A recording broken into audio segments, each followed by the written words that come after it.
We're good. Okay. My whole approach to hitting is that there's a synergy involved. Mechanically, which is we talk about as the swing mechanics, obviously intellectually or mentally, and then visually. The three work hand in hand in a synergistic way. So what I try to do with my players is I want them to have a plan when they come up. So I teach several things. Now when we've been working with William, take your stance. When he comes into the plate, he gets his signs from his coach. So you get that out of the box. So he's telling William to hit. Okay? Now his plan is, what's it based on, William? Okay? The plan, what he's going to do. Overall, his overall plan would be what? One simple little word. What is that? Okay? What we want is William to be aggressive, and we want him to be smart. So we want the two to work together. I give him what we call a go philosophy, a go approach to hitting. That is the overall approach. What that means is when William steps into the box, he's going to be aggressive on every single pitch. In his mind, it's a go, meaning he's going to swing every pitch. The reason you don't swing is what?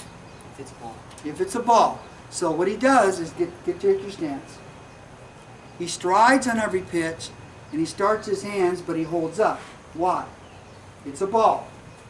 Or, early in the count, it's the pitcher makes his best pitch. So it's not Williams' pitch. First pitch, curveball on the black, change up away on the black. You take that good pitch. That's the pitcher's pitch. I also believe that timing is everything in hitting. And the only way you get good timing is by swinging. You cannot take ball one, ball two, strike one. So you cannot be taking pitches thinking you're timing, or you're on the on-deck circle, striding with the pitcher. Okay? You're watching the pitcher from the on-deck circle and in the box as you're watching, but you haven't timed the pitch. And the only way we know if you're on time, early or late, is but you got to swing. So for me, if he takes a strike one, whether it be a perfect pitch from the pitcher or it wasn't his pitch, on strike two, I want my hitter swinging. Yes, it may be a perfect pitcher's pitch, may be a great curveball, but if you go and get the two strikes and you haven't swung, how do you time the pitch? Now you're asking your hitter that's maybe taken 3 or 4 pitches on 2 strikes to get one swing and put the ball in play. That's pretty tough to do. So it's a go philosophy on every pitch. So what we want, take your stance with me. What it means is, just like he said, if it's a strike, he's going to swing. If it's a ball, he's going to take it. Okay?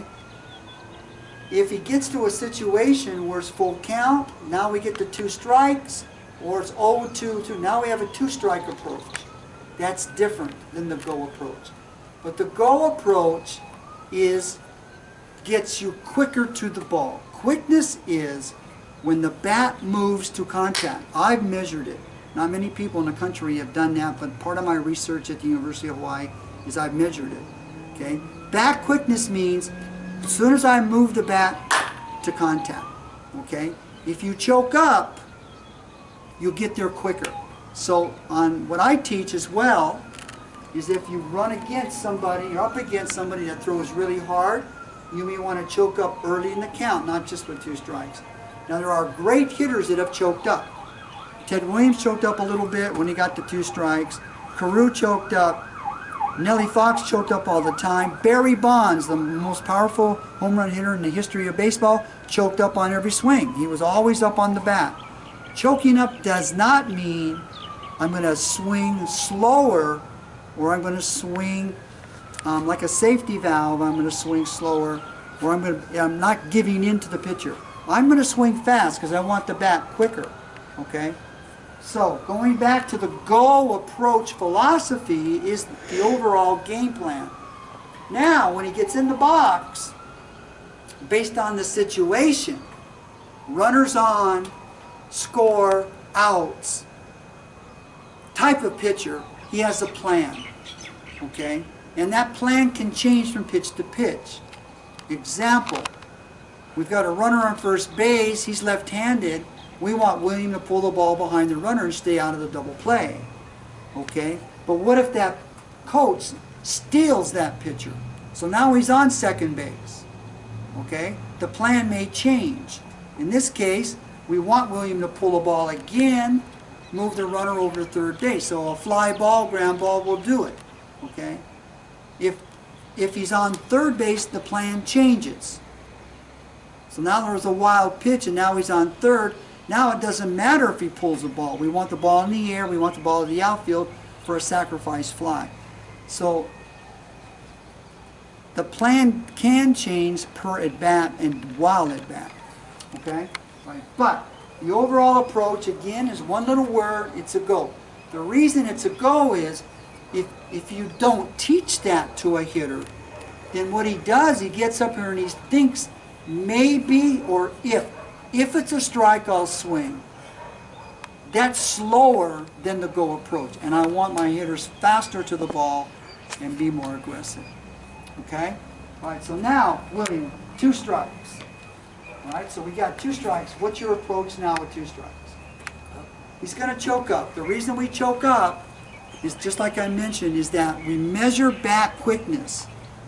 And once the bat moves in the hands to contact, you are quicker. So that helps you. So with 2 strikes, we know we have to sacrifice a little bit. We have to give in to the pitcher some. Because what do we also say with 2 strikes? What's your thinking with 2 strikes? If it's a strike, swing. Hey, what if it's close? 2 strikes. Hit it. Okay, with 2 strikes, okay, the approach is with 2 strikes is that we have to protect the plate. You heard me say that? Protect the plate. Which means he may have to expand the plate. A ball width inside or outside, he may have to expand it up here.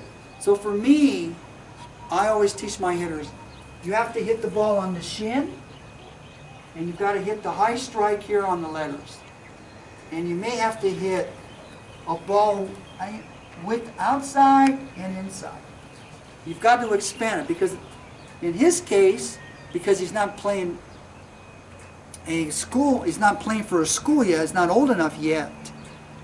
Dads are umpires and they're going to make some mistakes. So we have to expand the plate. We have to give in to the pitcher a little bit. But by choking up, he's still going to be quick. But he's also going to try to put the ball in play with 2 strikes. We have seen in Big League Baseball, my son's the hitting coach with the Pirates now. And this whole approach is what they do in the Pirate organization now. It's mandatory. Okay? What we have also seen, okay, in the big leagues is in the last 5 years, an incredible increase, a significant increase in strikeouts. And we've also seen a significant decrease or decline in batting averages. And part of the problem is the modern day ball player doesn't believe that a strikeout is where I need to have a 2-strike approach where I have to put the ball in play. A lot of big league power hitter type players believe a strikeout is just another out, and it is not another out. It's just not like another out, okay? This ball can be put in play, it can help the team. So I teach 2 strikes, it becomes now a team at bat. Okay? You're giving yourself up for the team, put the ball in play. Choking up will help you do it, but mentally, more than that, you've got to protect the plate. So I use the term be a bulldog. You've got to be so strong mentally that anything close, you can hit his pitch. The idea is that he can't throw anything I can't hit. Okay? You can shut. Question. You have any questions?